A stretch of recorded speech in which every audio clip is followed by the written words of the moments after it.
오늘 말씀의 제목은 외유내강입니다. 외유내강. 제가 연말에 저 자신의 인격과 삶을 돌아보면서 또 성경 속에 나타난 그런 하나님의 사람들을 묵상하면서 깨달은 것이 있습니다. 정말 모세 한번 보십시오. 노아 같은 인물, 다니엘 같은 인물요. 다니엘을 생각하면 그가 총리의 자리에 전체 나라를 다스리는, 그렇지만 그가 감옥에까지, 사자굴에까지 들어가는 그 약함이 있는 거예요. 하지만 하나님이 그 굴 속에서라도 그를 강하게 살려주시는, 누구도 그를 건들지 못하게 하는 그런 은혜가 있는 거죠. 예수님을 보십시오. 매맞고요, 가시관에 이 머리가 찔리고 사람들이 조롱하고 십자가에서 네가 능력이 있으면 십자가에서 내려와 보라 하면서 소리 지르고요. 그런 예수님이시지만 예수님 안에는 얼마나 강함이 있는지, 그 예수님이 이 무덤에서 부활하셔서 구원에, 우리 모든 사람들의 구원의 문을 열어주시고 그 열매가 되신 거예요. 아멘. 제가 중국에 있는 친구 목사님에게 이렇게 문자를 보냈습니다. 목사님, 겉은 볼 때 초라하고 볼품이 없고 힘이 없는데 그 속은 강한 능력으로 있는 그 상태를 뭐라고 합니까? 물으니까 무슨 얘기인지는 알겠습니다. 그 말을 외유내강이라고 합니다. 그러면서 한문으로 저에게 보내주더라고요. 외유내강. 겉은 매우 약해 보이고 초라합니다. 그러나 그 내면은 너무나 큰 능력과 강함이 있습니다. 이 인품이 성도의 인품입니다. 겉이 너무 강한 사람. 오늘 우리가 말씀을 통하여 여러분이 크게 깨닫게 될 것이지만 결국 깨어지게 되어 있어요. 우리는 겉은 부드러워야 됩니다. 제가 그래서 저를 가장 많이 바라보고 있는 가족들에게 물어봤습니다. 얘들아, 그리고 여보, 나를 볼 때 겉이 좀 부드럽나? 아니요. 내가 착각에 빠진 거예요. 저는 제가 굉장히 부드러운 사람인 줄 아는데 아빠는 무서워요. 예, 성도님들이 저를 볼 때 부드러워요? 무서워요? 저희 아내가 그 얘기를 해요. 옛날보다 살이 많이 쪘어요, 솔직히. 시집 왔을 때 바람 불면 막 날아가려고 했거든요. 예, 정말 많이 말랐습니다. 우리 교회에도 그렇게 마른 분 찾아보기 힘들어요. 대학 다닐 때 저희 아내는 우리 집사람이 그 시골에 가서 인사를 드렸는데 우리 엄마가 첫 번째 조용히 나보고 하니, 제가 애는 낳겠느냐고 몸이 절름 말라. 그래도 애를 3명이나 낳았어요. 결국 애를 놓고 나더니 살이 팍팍 찌기 시작했어요. 우리 사람이 그런 얘기를 해요. 내가 얼굴이, 내 모습이 강해 보이느냐. 그 눈으로 보는 건 중요하지 않아요, 사실은. 그런데도 이제 우리는 보이는 거로 얘기하니까 저희 집사람이 본인의 이야기를 해요. 내가 말랐을 때에는 사람들이 나를 보면 되게 차가워 보이고 날카로워 보였다고 하는데 이렇게 살찌고 나니까 그런 게 좀 없어져서 참 좋습니다 라고 본인 이야기를 하더라고요. 제가 어떻게 앞으로 살을 빼라고 말하기가 좀 부담스러울 정도로.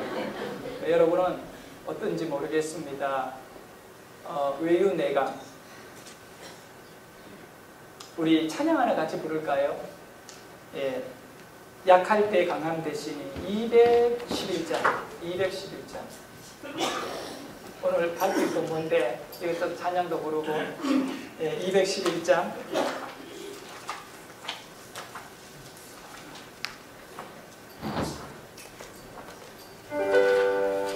왜 이 찬양을 하느냐 하면요, 여러분의 약함이 결코 나쁘지만은 않은 것, 예수님을 의지하는 힘이 될 수 있다는 것. 이 약한 붙잡고 올 2015년 우리 모두는 고배적인 삶을 살 수 있기를 바랍니다.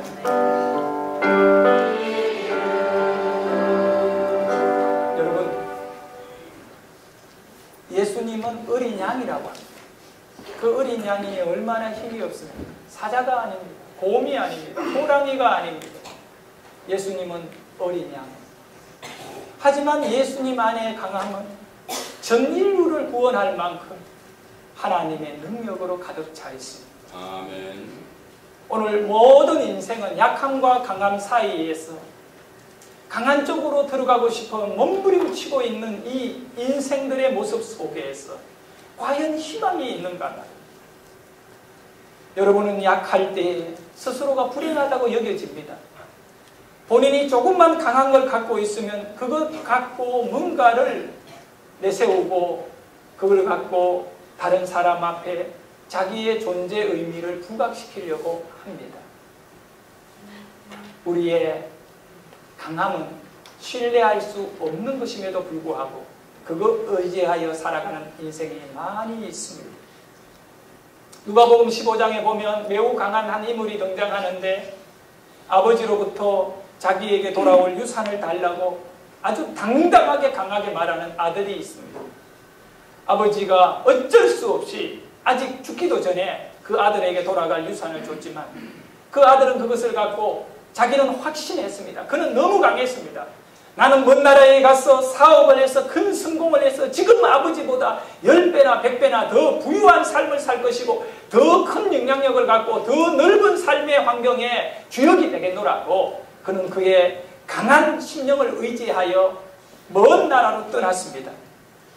그는 이후에 비참한 인생이 되고만 모든 것을 탕진했습니다. 다 잃어버린 이후에 거지가 되었습니다. 누가복음 15장 16절에서 18절의 말씀을 보면 그가 돼지 먹는 쥐염 열매를 가지고 배를 채우려고 했지만 주는 자가 없었다라고 말합니다. 그리고 이에 스스로 돌이켜 이르되 내 아버지에게는 양식이 풍족한 품꾼이 얼마나 많은가 나는 여기서 줄여 죽는구나. 그는 죽게 되었던 겁니다. 그 이후에 그는 이런 고백을 합니다. 우리 함께 읽어볼까요? 내가 일어나 아버지께 가서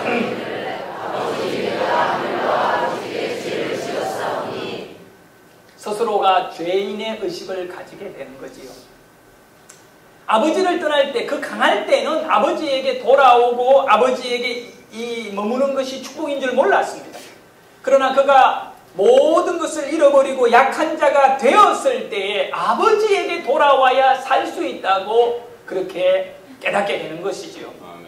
여러분, 2015년도에 저희 교회의 목회 이 중심은 목양의 사역의 이 중심은 회복입니다. 회복의 목회입니다. 사람을 회복하고요. 우리의 가정을 회복하고 우리의 모든 경제적 흐름을 회복하는 것이 목회의 어떤 중심 사역입니다. 그러면 이 회복이라는 단어의 의미를 여러분이 좀 알았으면 좋겠습니다. 회복이 뭘까? 부자 되는 것이 회복일까? 그렇지 않습니다. 회복은 원래 있어야 할 자리로 돌아가는 것이 회복인 거예요. 자, 우리 한번 크게 읽어봅니다. 회복은 시작. 회복은 원래 있어야 할 자리로 돌아가는 것입니다. 성도는 은혜 받는 자리에 있어야 해요. 그것이 여러분의 회복이 되는 거예요. 아멘. 이 건강을 잃어버린 사람은 건강한 삶으로 돌아오는 겁니다. 할렐루야. 아멘. 탕자는 아버지를 떠나 있으니 그는 망가진 거예요. 아버지에게 돌아오니 회복된 것과 같이 우리는 하나님에게 나아가게 되면 회복받게 됩니다. 아멘. 먼저 생각할 것은 강함이 교만과 만나면 파멸이다. 자, 강함이 무엇과 만나면? 교만과 만나면 파멸입니다. 강한 남자 좋아하지 마십시오. 집에서 큰 소리만 치고요. 얻을 것이 없습니다. 강함이 교만과 만나면 파멸이다. 성경은 말씀하고 있습니다. 선줄로 생각하느냐? 넘어질까 조심하라. 아예 넘어져 있는 사람은 넘어질 이유가 없습니다. 일어날 것밖에 없다는 말이 있지 않습니까? 애굽의 바로 왕을 기억하십시오. 그는 너무나 강한 왕이었기 때문에 나중에 모든 것을 다 잃어버렸습니다. 하나님께서 모세를 보냈습니다. 모세는 외유 내강이지. 모세에게 무슨 주어진 그런 직책이 있습니까? 단지 모세는 하나님의 말씀 하나 듣고 바로 왕에게 갔습니다. 그러나 이 바로 왕은 당시에 그 전체의 그 지역의 명주였잖아요. 아주 강력한 군주거든요. 이 바로 왕이 거느리는 군대만 해도 그 숫자는 헤아릴 수 없을 만큼의 큰 군대가 바로의 말 한마디에 움직여졌잖아요. 그 바로에게 모세가 찾아가서 하나님이 히브리인들을 해방시켜라고 합니다라고 하니까 하나님이 누구간데 내게 이래라 저래라 명령하느냐. 그리고 거부하는 것입니다. 거절했지요. 하나님이 그래서 첫 번째 재앙을 내리고 또 말을 안 들으니까 두 번째, 세 번째, 9번째까지 재앙을 내립니다. 너무 강하기 때문에 바로 왕이 흔들리지를 않아요. 그래서 마지막 10번째 경고를 했습니다. 이번에 당신이 내어보내주지 않으면 장자들이 다 죽게 될 것입니다. 그래도 이 바로 왕은 그의 강함을 꺾지 않았습니다. 이후에 6월절이 되었습니다. 애굽의 모든 생명이 있는 것들의 첫째는 다 죽임을 당할 때 바로는 자신이 가장 아끼고 귀하게 여기는 장자를 그날 밤에 잃어버려야 했습니다. 나중에 후회했지만 이미 때는 늦었습니다. 너무 강한 자들은 자신의 가장 귀한 것을 잃어버릴 가능성이 있다는 것을 우리에게 말씀해 주는 거죠. 여러분, 예수님을 팔았던 가룟 유다가 은 30개, 많지도 않는 돈이에요. 그 은 30개로 예수님을 팔았던 거예요. 그러나 그가 이런 사람이 될 수밖에 없었던 것은 마가복음 14장에 보면 예수님이 베다니에 있는 시몬이라고 하는 사람의 집에 들어가서 식사를 하게 됩니다. 근데 그 시몬이라고 하는 사람의 특징은 뭐냐 하면 나병 환자입니다. 나병 환자입니다. 몸이 썩어 들어가고 냄새가 납니다. 그 집에 예수님이 들어가셨을 때 바리새인들이 당시 종교 지도자들이 험담을 했습니다. 어떻게 하나님의 선지자라고 아들이라고 말하는 저 예수는 나병 환자들과 함께 식사를 하느냐라고 흠을 잡았습니다. 예수님이 나병 환자와 함께 식사를 하시는 것은 외유 내강 때문에 그렇습니다. 겉은 그들과 부드럽게 함께하며 강한 예수님의 은혜와 능력으로 그들을 치료하고 그들을 변화시키는 것입니다. 아멘. 그때 가기 싫었지만 어쩔 수 없이 그곳에 함께 갈 수밖에 없는 사람이 예수님의 제자였던 가룟 유다입니다. 가룟 유다가 무엇을 보았습니까? 한 여인이 눈물을 흘리며 울면서 성경에 보면 이렇게 말합니다. 그가 받은 은혜에 감사하여 옥합을 깨트렸다라고 말씀하고 있습니다. 그리고 그 옥합을 예수님의 발에 부으면서 자신의 머리카락을 가고 예수님의 발을 닦아드린 것. 강한 자였던 가룟 유다가 마가복음 14장 5절에 이렇게 기록되어 있습니다. 우리 함께 읽어볼까요? 이 향유를 300데나리온 이상의 팔아 가난한 자들에게 줄 수 있도록 그 여자를 책망하니라. 가룟 유다는 계산이 빠른 사람이에요. 옥합병을 보는 순간에 이미 계산이 나옵니다. 그리고 자기 안에 있는 강한 것을 예수님에게 이야기합니다. 가룟 유다의 문제는 뭐냐 하면 자기의 판단이 너무 강하다는 거예요. 그러다 보니 하나님의 계획과 은혜의 내용들이 가룟 유다의 마음에 파고들 자리가 없는 거예요. 여러분, 강한 자는 은혜 받기 힘들어요. 자기 생각을 내려놓아야 하나님을 하나님의 은혜가 내 안에 들어오는 것입니다. 아멘. 그거 빨리 생각하고 있으니 어떻게 하나님의 은혜가 들어오겠습니까? 저는 문둥병 환자 시몬이라고 하는 집에 늘 언제나 피부가 썩어 들어가는 냄새가 나는 그 집이지만 그 옥합이 깨어져 가지고 그곳의 집 전체가 향기로움으로 채워졌다는 것 자체가 돈의 문제를 떠나서 얼마나 귀한 거예요. 사랑하는 여러분, 가난 점령을 이스라엘 백성들이 하게 됩니다. 근데 상대가 누구이든지 그 군대 숫자가 많고 적음의 문제가 아니라 이스라엘이 이길 때와 질 때를 딱 나누어 말씀합니다. 한 가지밖에 없습니다. 그것은 이스라엘이 강한 군대였기 때문에 이스라엘이 적을 이기는 것이 아니었습니다. 큰 성이었던 여리고성은 쉽게 이겼지만 조그마한 성이었던 아이성은 이스라엘 백성들이 다 달라붙었지만 많이 죽고 실패했습니다.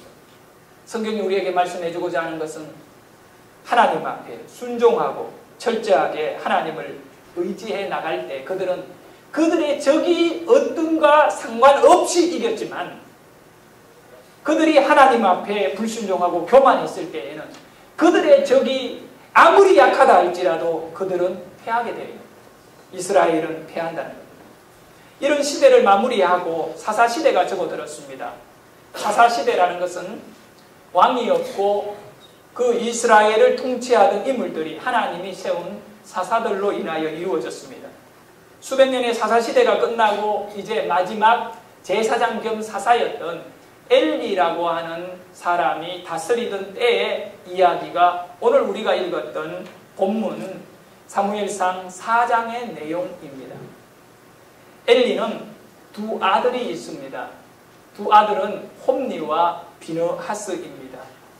홈니와 비느하스의 삶을 간단히 평가하면 그들은 너무 강하였기 때문에 망한 모델이라 말할 수 있습니다. 사무엘상 2장 12절에 우선 엘리의 두 아들에 대하여 이렇게 정의를 내리고 있습니다.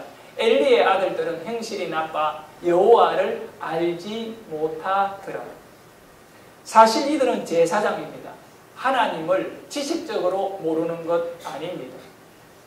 제사법을 모르는 것 또한 아닙니다. 하지만 그들은 하나님을 모른다라고 성경은 기록하고 있습니다. 좀 더 구체적으로 우리가 살펴보면 사무엘상 2장 13절에서 17절에 이들이 어떤 행동을 하고 있는지를 설명해 주고 있습니다. 우리 같이 한번 읽어볼까요? 그 제사장들이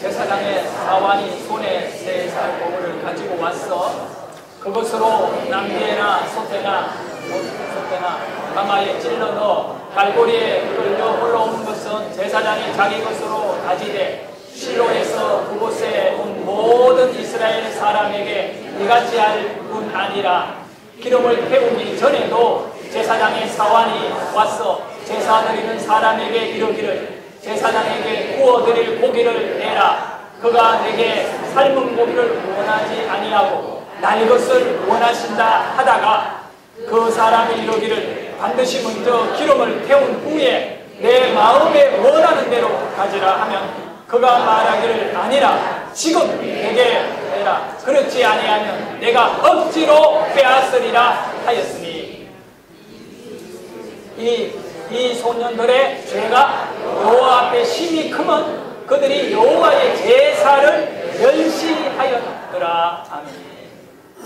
여러분, 제사장의 아들인 홈니와 비느하스는 자기네들의 함께 돕는 사환이라고 하는데 제사장을 돕기 위하여 배정된 그런 인물들과 함께 패거리가 되어가지고 하나님께 드려지는 제사 전에 백성들이 짐승을 몰고 와서 잡았어. 껍질을 벗기고 내장을 기름을 불에 다 태우고 그리고 삶고 이러는데 어떻게 하느냐 하면 먼저 그 생고기를 갖고 가서 육회를 해먹고요. 그걸 구워 먹고요. 이 짓을 하는 것입니다. 그래서 그 일을 이 제사를 위해서 짐승을 잡았던 사람들이 간절히 사정했던 거예요. 이러지 말고 조금만 기다리면 먼저 우리가 이 내장들을 하나님께 태워서 이 제가 되고 난 다음에 당신들이 그때 이 고기를 갖고 가라 그러니까 싫다는 거예요. 한번 생각해 보십시오. 요즘 화장을 하게 되면 한 2시간 정도 가스불에 이 시신을 넣어서 태워서 재를 만듭니다. 근데 당시에 똑같은 거예요. 제사를 지낼 때에도 이 내장은 불에 태우는 겁니다. 기름 덩어리이기 때문에 불에 태우고 나머지 이 고기들은 필요를 따라 제사장에게 그리고 또 필요를 따라 이렇게 나누어 가지게 되는데 이 홈리와 비느하스가 잘못한 행동이 뭐냐면 먼저 하나님께 제사를 드리고 재물을 남은 것들을 이 넓적다리라든가 이런 고기들을 제사장들이 갖고 가야 돼요.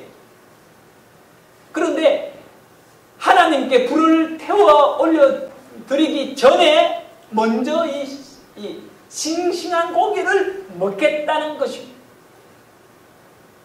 하나님께 제사 드리려고 드려진 제물인데 제물에 올라가기 전에 먼저 자기네들이 먹어버립니다.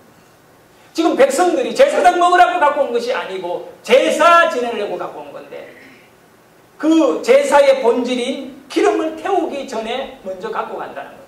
하나님의 제사를 뭐 한다고요? 멸시하는 것입니다. 여러분 마찬가지입니다. 오늘날 여러분의 삶의 경제적 흐름 2015년에는 건강도 회복해야 되고요. 예배도 회복해야 되고 그리고 경제도 회복해야 되는데 아멘. 이 회복이라는 단어를 슬로건으로 외치고 끝내면 안 되는 거예요. 실제적 여러분의 삶에 회복이 와야 되는 것입니다. 아멘. 정확합니다. 여러분이 정말 하나님 앞에 물질의 바른 흐름을 만드셔야 하는 겁니다. 아멘. 적든 크든 바른 물질의 흐름을 만들어 두면 하나님이 그 기업과 그 삶을 책임져 주시는 거예요. 아멘. 지금 엘리의 두 아들 홈리와 비느하스 같이 여러분이 하나님께 드려야 할 11조를 떼먹어가면서까지 살아간다면 절대로 하나님이 여러분을 신앙이나 삶을 기뻐하지 아니하고 마치 하나님의 제사를 멸시한 것과 같이 여러분이 그럼에도 불구하고 경제적 회복이 오기를 기다리지 마십시오. 자, 계속해서 말씀을 보면요. 더 심각한 문제도 또 일어나고 있습니다. 사무엘상 2장 22절 저는 이거를 보면서 말씀을 준비하면서 너무너무 억울하고 하나님 앞에 또 부끄럽고 수천 년 전에 일어났던 홈리와 비느하스의 이야기지만 내가 너무 부끄럽고 이 말씀을 진행이 안 됐어요. 여기서 내가 몇십 분을 내가 정말 가슴에 흐르는 눈물을 내가 느끼면서 우리 같이 한번 읽어볼까요? 엘리가 매우 늙었더니 그의 아들들이 온 이스라엘에게 행한 모든 일과 회막 후에서 수종드는 여인들과 동침하였음을 듣고 사랑하는 여러분 회막이 뭐냐 하면 솔로몬이 성전을 짓기 전이기 때문에 성전입니다. 성전. 이 회막 안에는 법궤가 있습니다. 법궤의 뚜껑을 가리켜 시온자라고 합니다. 시온자. 이 시온자의 말의 의미는 하나님이 좌정하여 계시는 곳이라는 뜻입니다. 하나님이 임재의 곳이 법궤는 곧 하나님 자신을 우리에게 그 의미를 부여하는 것이죠. 하나님이 계시는 회막을 관리하는 여인들이 있습니다. 그들은 깨끗한 여인들이어야 합니다. 그들이 이 청소도 하고 문지도 닦아내고 또 기름을 갈아주기도 하고 회막을 출입하기 위하여 이스라엘에서 깨끗하고 또 용모가 반듯한 사람들을 이렇게 배치를 해서 그들이 회막을 섬기고 있는 거예요. 돌아가면서 계속 이렇게 하는데 이 홈리와 비느하스 이 아들들이 무슨 짓을 하느냐 하면 하나님의 회막을 출입하는 그 문을 그 수종든다는 말은 그 문을 출입한다는 거예요. 그렇게 거룩하게 하나님을 섬기는 이 여인들을 강간한 거예요. 둘이가 좋아서 나쁜 짓에 동침을 한 거예요. 더러워진 거죠. 이런 짓을 했는 거예요. 홈리와 비느하스는 자기가 결혼 안 한 것도 아니에요. 부인들이 다 있는 사람들이에요. 이 짓을 한 거예요. 그때 어떤 일이 날까? 우리 하나님은 홈리와 비느하스로 인하여, 당시에 있는 그 제사장들로 인하여 말할 수 없는 수모를 느끼는 거예요. 하나님이 임재에 계시는 곳에 출입하는 여자들을 다 더럽힐 정도로 제사장들이 해야 할 일이 뭡니까? 제사장은 가장 첫 번째 거룩해야 됩니다. 제사장은 구별된 사람이어야 돼요. 그 회방문을 관리하는 여인들도 구별되어 있는데 오히려 이들이 다 더러워졌습니다. 그럴 때 하나님은 이제 스스로 회막을 떠나시는 겁니다.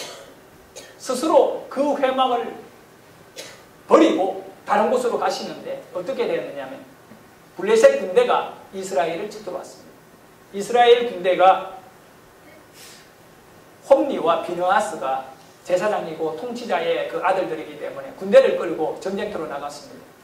전쟁을 치르는데 블레셋이 더 강해졌습니다. 이스라엘이 밀렸습니다. 제가 이야기했잖아요. 적이 숫자가 많으냐 적으냐가 문제가 아니다. 이스라엘이 하나님에게 교만하고 악하면 적의 숫자와는 상관없이 패하게 되어 있다. 그렇게 밀리니까 홈리와 비느하스가 어떤 결정을 내렸냐면 우리 힘으로 블레셋을 못 이기니까 회막에 있는 법궤를 들고 가면 그 법궤는 하나님이시잖아요. 하나님이 전쟁통에 들어가게 되면 블레셋이 다 무너질 거라는 거예요.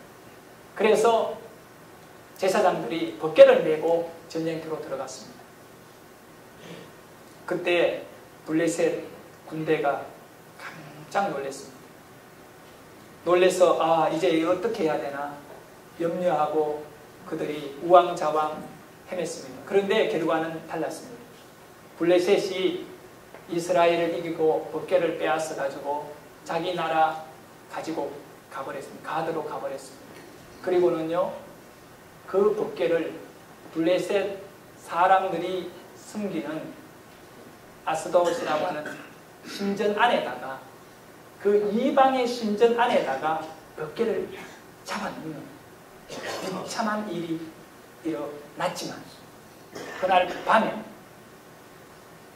블레셋 사람들이 아스도스 사람들이 숨기는 그 모든 목신들과 거기에 있는 신들이 하룻밤을 자고 났는데 신전 안에 있는 신들이 다 땅에 깨어져가 목이 깨어지고 팔이 부러지고 다리가 부러지고 그 신전 안에 여호와의 법궤 외에는 전부 다 깨어지고 있는 상태가 되는 것입니다.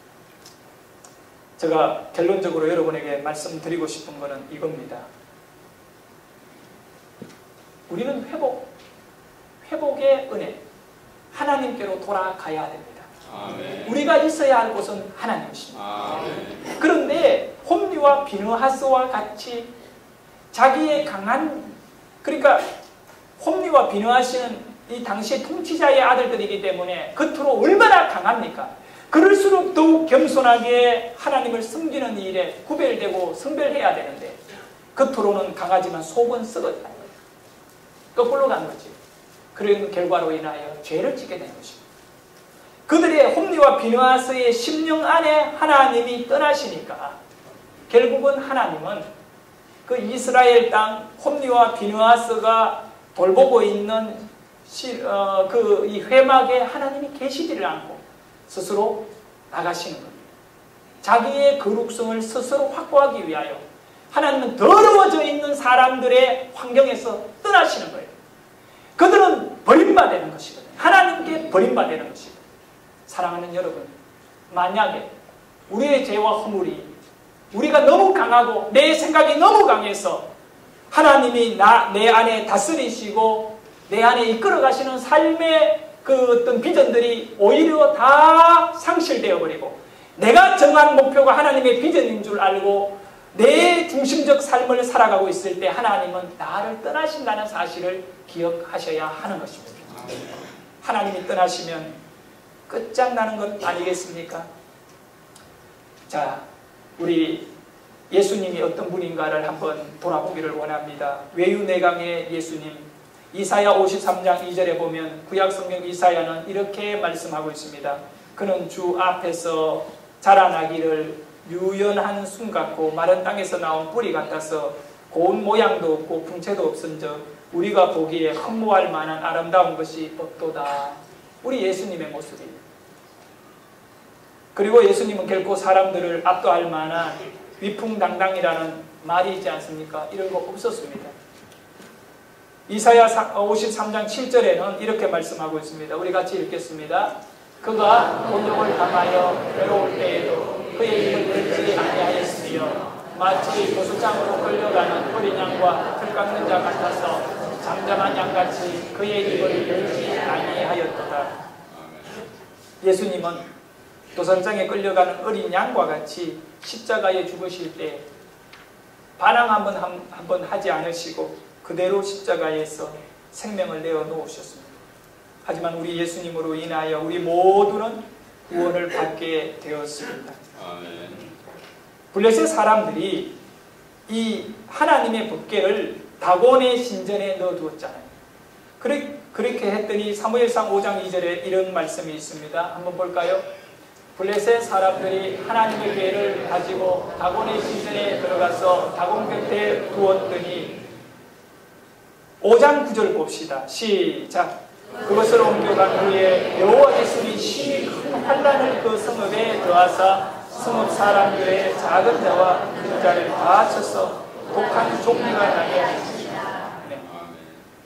블레셋 사람들이 이스라엘에서 빼앗아가지고 법궤를 자기네들이 숨기는 다곤 신전 안에다가 넣어두니까 결국 어떤 일이 났냐면 이 블레셋 땅에 독종이 일어나가지고 전염병이 일어나서 뭐 건강한 사람이든 안 건강한 사람 가릴 것 없이 사람들이 막 죽어가기 시작해요.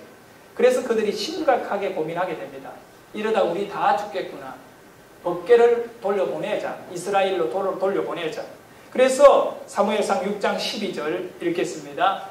암소가 베스메스들로 바로 행하여 대로로 가며 갈 때에 울고 좌우로 치우치지 아니하였고 블레셋 박사들은 베스메스 경계선까지 따라가니 베스메스는 이스라엘 땅입니다. 블레셋의 가드에서 하나님의 법궤를 자기네들이 도저히 더 이상 가지고 있을 수가 없는 거예요. 환란이 계속 일어나니까. 그래서 방법을 어떻게 하느냐면 이 모든 문제가 법궤 때문에 일어났는지 아닌지 우리가 확인을 하고 싶다는 거예요. 집에 이제 암소 2마리, 젖을 떼기 전에 새끼 송아지가 있는 암소 2마리를 내어가지고 수레에다가 메운 거예요. 한 마리도 아니고 2마리. 그리고는 법궤를 그 수레 위에다가 올려놓고 이 소가 본능적으로 자기 송아지가 집안에 메어 있기 때문에 멀리 이스라엘로 가지를 않은 거잖아요. 그런데 이 암소가 눈물을 사무엘상에 읽어보면 나옵니다. 이 두 소가 눈물을 뚝뚝 흘리면서 이스라엘 베스메스까지 돌아보지 아니하고 앞만 향하여 가는 거예요. 그러니까 하나님의 인도를 따라 소가 가는데 이 소가 제물이 되거든요. 이 베스메스 사람들이 이 소를 잡아서 법궤를 내리고 그대로 제사를 지내는 거예요. 그렇게 해서 법궤가 이스라엘로 돌아옵니다. 돌아오면 당연히 제사장의 집에 가야 되고 실로에 있는 회막에 가야 됩니다. 근데 하나님이 그게 가지 않습니다. 우리 한번 보도록 하겠습니다. 사무엘상 7장 1절에서 2절에 말씀을 읽겠습니다. 길르앗 여아림 사람들이 와서 여호와의 궤를 옮겨 산에 사는 아비나답의 집에 들어놓고 그의 아들 엘리야사를 거룩하게 구별하여 여호와의 궤를 지키게 하였다. 이스라엘 온 족속이 여호와를 사모하니 할렐루야. 바뀌어집니다. 하나님이 그들을 떠나신 이유를 다시 돌아오셨어요. 이 하나님은 길앗 여아림에 있는 엘리아살이라고 하는 사람의 집에 들어갔어요. 그 지역에 살아가는 사람들이 엘리아살을 거룩하게 구별시키는 겁니다. 홈리와 비누아스 같이 살지 않도록 만드는 겁니다. 과거보다도 훨씬 초라한 곳에 하나님이 계십니다. 과거에는 제사를 지낸다고 매일같이 백성들이 짐승을 몰고 와가지고 그 회막문 앞에서 짐승을 잡아서 그 고기를 태우고 또 그 회막문을 관리하기 위하여 수많은 여인들이 그곳에서 출입하며 했지만 지금은 엘리아살 집에 그저 한 가정이 이 여호와의 궤를 섬기고 있는데 온 이스라엘이 하나님을 여호와를 사모하니라. 아멘. 웅장함이 아니라 아주 작은 것이지만 하나님이 기뻐하는 곳에 하나님의 기뻐함으로 그들이 머무는 모습을 보면서 우리 성도 여러분들도 정말 너무 강하면 깨어지고 무너질 수 있다는 것을 꼭 기억하시고, 여기에 강함이라는 것은 내 생각이 너무 강하면 안 된다는 것입니다. 아멘.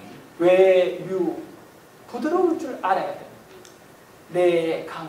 그러나 우리는 기도하고 영성이 있어서 내면은 강해야 됨을 기억하시기를 바라겠습니다. 아멘. 이런 마음을 가질 때에 하나님이 우리에게 회복을 주십니다. 아멘. 끝으로 바울은 고린도전서 3장 16절에서 이런 고백을 합니다. 같이 읽겠습니다. 너희는 우리가 하나님의 성령인 것과 하나님의 성령이 너희 안에 계시는 것을 알지 못하느냐. 여러분이요, 법궤는 오늘 우리에게 성령과 똑같은 거예요. 성령이, 법궤가 여러분의 심령 안에서 떠나지 않도록 여러분이 하나님 앞에 부드럽게 사시기를 주의 이름으로 축원합니다. 기도드리겠습니다.